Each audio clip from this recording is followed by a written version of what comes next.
2025년 6월 12일 목요일 날마다 솟는 샘물 말씀 묵상입니다.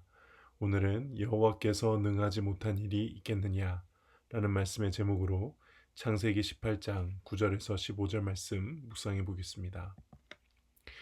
그들이 아브라함에게 이르되 내 아내 사라가 어디 있느냐 대답하되 장막에 있나이다. 그가 이르시되 내년 이맘때 내가 반드시 내게로 돌아오리니 내 아내 사라에게 아들이 있으리라 하시니 사라가 그 뒤 장막문에서 들었더라. 아브라함과 사라는 나이가 많아 늙었고 사라에게는 여성의 생리가 끊어졌는지라. 사라가 속으로 웃고 이르되 내가 노쇠하였고 내 주인도 늙었으니 내게 무슨 즐거움이 있으리요. 여호와께서 아브라함에게 이르시되 사라가 왜 웃으며 이르기를 내가 늙었거늘 어떻게 아들을 낳으리요 하느냐. 여호와께 능하지 못한 일이 있겠느냐. 기한이 이를 때에 내가 내게로 돌아오리니 사라에게 아들이 있으리라. 사라가 두려워서 부인하여 이르되 내가 웃지 아니하였나이다. 이르시되 아니라 내가 웃었느니라. 아멘. 내용 관찰 1번입니다.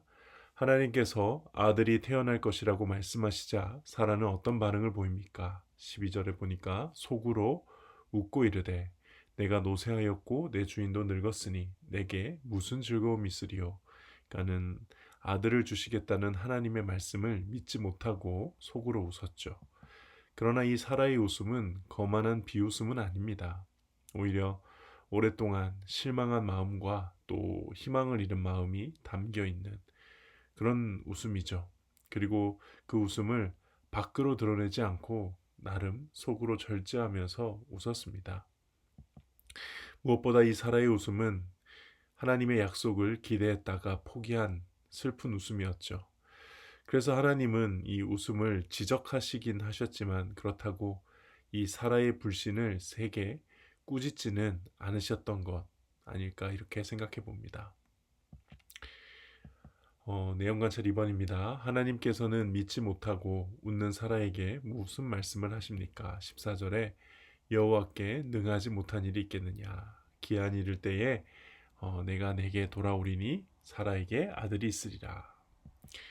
여호와께 능하지 못한 일이 있겠느냐를 지적하면은 어떤 일이 여호와께 경이로울 수 있겠느냐라는 뜻입니다.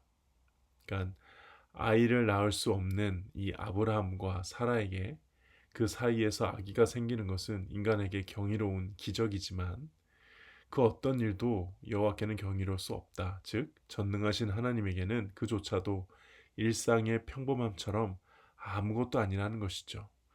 그래서 하나님께서는 사라의 불신앙을 꾸짖으시기보다 거듭해서 약속을 그 마음 가운데 심어주시며 믿을 수 있도록 특별히 하나님의 창조주 되심을 기억하도록 하나님께는 능하지 못한 일이 없다는 것을 깨닫도록 격려하고 계신 겁니다. 영과 묵상입니다. 하나님께서는 왜 아브라함과 사라에게 여호와께 능하지 못한 일이 있겠느냐라고 말씀하십니까? 그러니까는 아브라함과 사라의 입장에서 보면은 하나님께서는 약속을 지키시지 않는 분이시죠. 이게 아브라함과 사라의 입장에서 보면 그렇습니다. 왜냐하면 아이를 주신다고 하셨다면 적어도 사라의 몸 상태가 임신과 출산이 가능할 때 주셔야 맞지 않겠습니까? 근데 결국 그때가 지났는데도 안 주셨단 말이에요. 그래서 이제는 뭐 그렇게 안 주신 거 하나님에 대해서 특별히 원망도 하지 않고 그저 그 약속을 마음에서 아마 지우려고 했을 겁니다. 왜냐하면 또 사라를 통해서는 아니지만 그래도 이스마엘 데리모를 통해 하갈을 통해 이스마엘을 주셨기 때문에 충분히 이스마엘로 하나님의 그 후손에 대한 약속을 합리화할 수도 있었기 때문에 그랬던 것이죠. 그러나 하나님의 입장에서는 이렇게 완전하게 생명을 잉태할 수 없을 때까지 기다리셔야만 했습니다. 왜냐하면 그제야 비로소 하나님의 전능하심을 이 아브라함이 경험함과 동시에 아브라함의 아들들이지만 사실은 하나님의 주신 하나님의 아들들이고 하나님의 백성임을 이 아브라함의 후손들이 그런 존재임을 분명히 할 수 있기 때문에 그렇습니다. 느낀 점입니다. 불가능을 가능으로 바꾸시는 하나님의 무한한 능력을 온전히 신뢰하라는 말씀에서 무엇을 느낍니까? 그런 생각을 했습니다. 이 신앙생활이라고 하는 것은 나의 고정관념이 깨어지는 과정이다. 하나님 없이도 살 수 있다는 이 세상의 가스라이팅으로부터 자유를 되찾는 과정이고, 나를 지으신 창조주 하나님의 관점으로 내 인생과 세상을 제대로 바라보게 되는 그런 훈련의 과정이 신앙생활이다. 이렇게 좀 묵상을 했는데요.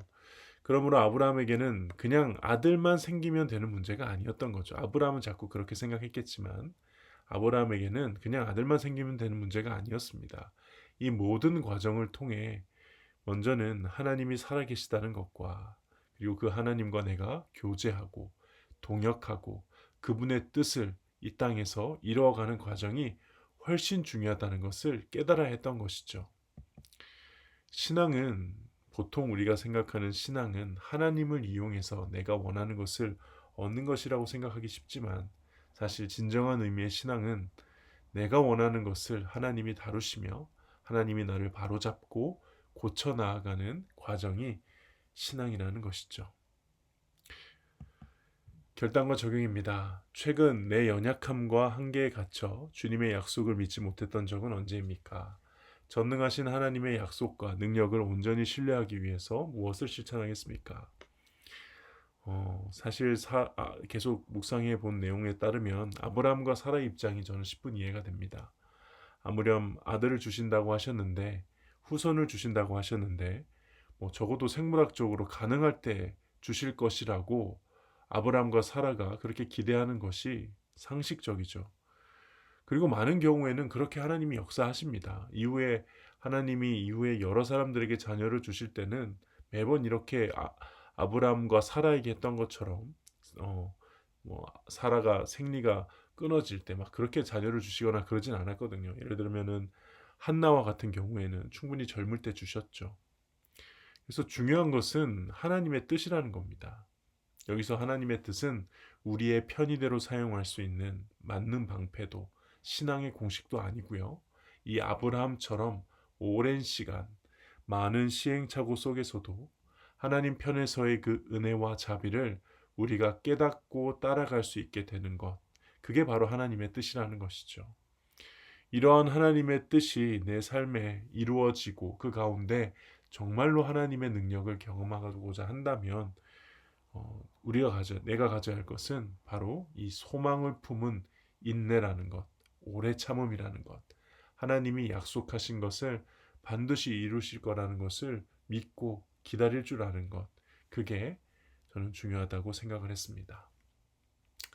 네, 오늘 묵상은 여기까지입니다. 기도하겠습니다. 하나님 아버지, 우리는 언제나 우리의 원함과 소원을 가지고 하나님 앞에 나아갈 때에 하나님께서는 그 소원과 원함을 이용하시고 사용하셔서 저희를 바로잡으시고 하나님과 함께 동행하는 길을, 그 과정을 인도하신다는 것을 오늘 말씀을 통해서 다시 한번 깨닫게 됩니다. 하나님, 이 말씀 붙들고 오늘 살아갈 때에 비록 하나님의 약속이 언제 이루어질지 알 수는 없으나 그 약속을 바라며 소망을 품고 인내하는 이 하루하루를 소중히 여기며 살아갈 수 있도록, 하나님만 온전히 신뢰하고 바라볼 수 있도록 주님 오늘 하루도 저희와 함께하여 주시옵소서.